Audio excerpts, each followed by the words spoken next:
m'appelle Marie, donc j'ai connu l'association quand j'étais enceinte de mon premier enfant. Je cherchais une activité bénévole pour occuper mes jours de congé maternité et j'ai tout de suite repéré l'association au bout du fil sur un site internet. Et ce qui me plaisait, c'est qu'on pouvait le faire depuis chez nous. Une fois dans une conversation, l'appelée m'a posé beaucoup de questions sur la petite ville où j'habite, qui est dans l'Est. Et ça m'a surpris parce qu'elle est très peu connue. Et de fil en aiguille, elle me posait des questions. Mais vous habitez quelle rue? Vous habitez quel secteur? Et en fait, je me suis aperçu au bout de quelques temps qu'elle connaissait ma voisine, ce qui pour moi était absolument extraordinaire, parce que dans un pays de 60 millions d'habitants, c'est quand même paradoxal, c'est quand même une grande coïncidence qu'on ait réussi à parler de la voisine qui était en fait sa cousine à elle. Elle habitait Paris, moi j'habitais Vesoul, et la cousine était ma voisine. Une personne que j'ai régulièrement et au départ qui racontait pas mal de ses problèmes, de difficultés de personnes âgées diverses et variées et au fur et à mesure de la conversation, c'est vrai que le courant est bien passé et j'ai pu avec elle aborder petit à petit de plus en plus de points positifs à travers son histoire, à travers son quotidien. Et par exemple, là, elle va assister à un mariage bientôt et elle me parlait des chants qu'elle aime bien chanter devant un public. Et c'était l'occasion, comme d'autres fois je l'avais fait avec d'autres appelés, de lui demander de me chanter quelques petites chansons. Et j'étais vraiment très ravi et ému aussi de l'entendre chanter ces chansons qu'elle aime beaucoup. Je m'attendais à interviewer ou à écouter des messieurs et des dames d'un âge certain, un peu résignés quant à leur vie professionnelle. Et voilà qu'un jour, un monsieur se présente, il me dit qu'il était pilote de chasse. Je m'envole, je me dis que ça va être passionnant.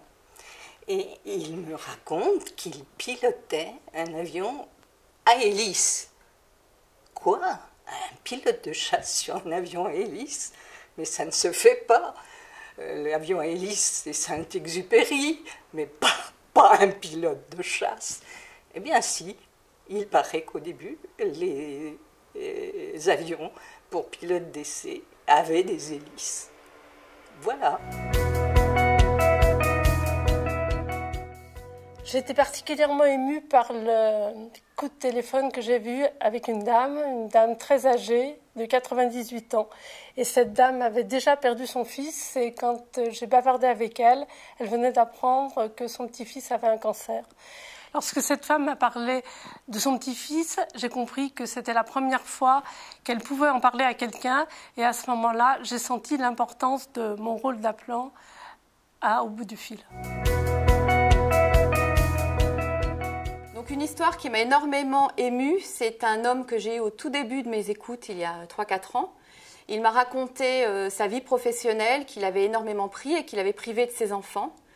Et maintenant, cette personne, quand je l'ai, puisqu'on a la chance d'avoir plusieurs fois nos appelés, je repense à ce qu'il m'a dit, et même quand on parle d'autres choses ou de choses anodines, le timbre de sa voix me touche parce que je connais son histoire et qu'on sent sa souffrance parce que tout ce qu'il m'avait exprimé au premier appel, maintenant, je sais qui il est et ça m'aide à le comprendre et ça m'aide à comprendre ses problèmes au quotidien et pourquoi il les aborde de telle ou telle façon et pourquoi il souffre un jour plus qu'un autre.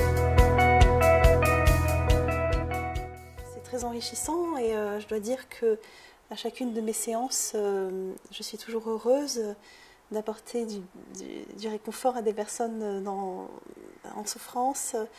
Et je dois dire que c'est à la fois enrichissant pour la personne appelée que pour l'appelant, surtout quand on a affaire à des personnes intéressantes et érudites.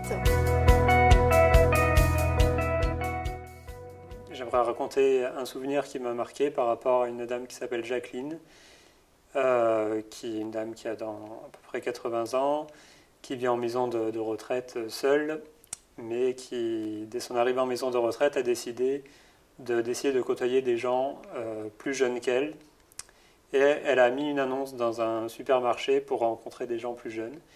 Et elle a eu une réponse à à cette annonce. Elle a rencontré un couple de gens qui a environ la quarantaine, qui depuis passent du temps avec elle, sur des week-ends, ils sont même partis en vacances avec elle. Et la première fois que je l'ai eue au bout du fil, elle prévoyait de retourner en Andorre, dans une région où elle allait très souvent, quand elle était plus jeune dans sa vie, c'est un lieu qui a beaucoup d'importance.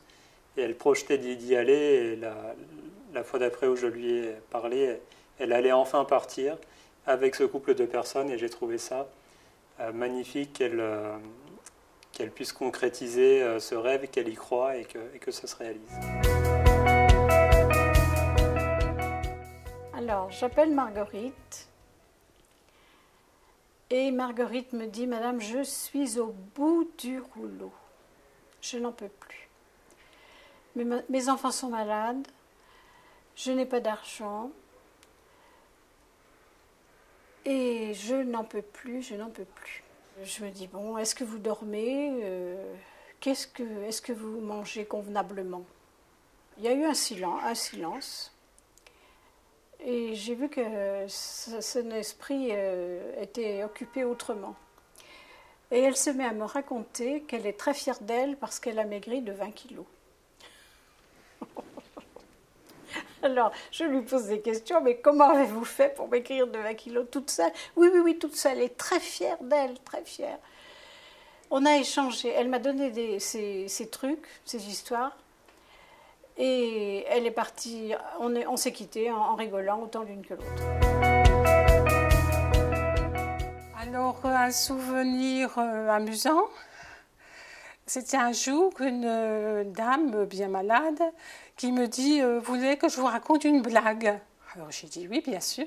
Elle m'a raconté sa blague et j'ai éclaté de rire parce que c'était mignon, amusant et inattendu. Ce que j'apprécie beaucoup chez les appelés, c'est tout ce qu'ils m'apprennent. La sérénité chez certains.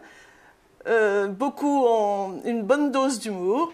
Et je me souviens par exemple que Yvette, qui a quand même 84 ans, une fois m'a dit « Ah, alors écoutez, moi j'ai 2 filles et puis 3 petits-enfants, mais malheureusement j'ai perdu mon mari il y a 10 ans. Est-ce que vous avez toujours votre mari, vous, Martine ?» Alors, je dis « Oui, moi j'ai toujours mon mari. »« Oh, gardez-le alors. Il faut beaucoup de concessions, Martine. Soignez-le bien. Et puis, surtout, il faut lui passer beaucoup de choses parce que vous savez, quand il n'est plus là, le vide est total. Et en faisant des concessions, on est toujours gagnant. » J'ai eu l'occasion d'écouter à 2 reprises Antoine. Alors par le premier appel, je savais déjà qu'il avait des handicaps, qu'il avait 92 ans. Et lors du deuxième appel, j'ai vraiment eu une pépite. J'ai été émerveillée et émue. Parce que, bon, il m'a dit qu'il était veuf. Mais ce veuvage, ça ne l'empêche pas de continuer à aimer sa femme. Et tous les dimanches, il se fait livrer un bouquet de 5 fleurs, un bouquet de roses, parce que c'était la fleur préférée de sa femme. Il dépose ce bouquet sur le canapé à la place qu'occupait sa femme autrefois. Et j'ai trouvé ça mais vraiment merveilleux de voir le degré de vie, la vitalité qui sortait de ce contact téléphonique. Ça m'a vraiment émerveillée.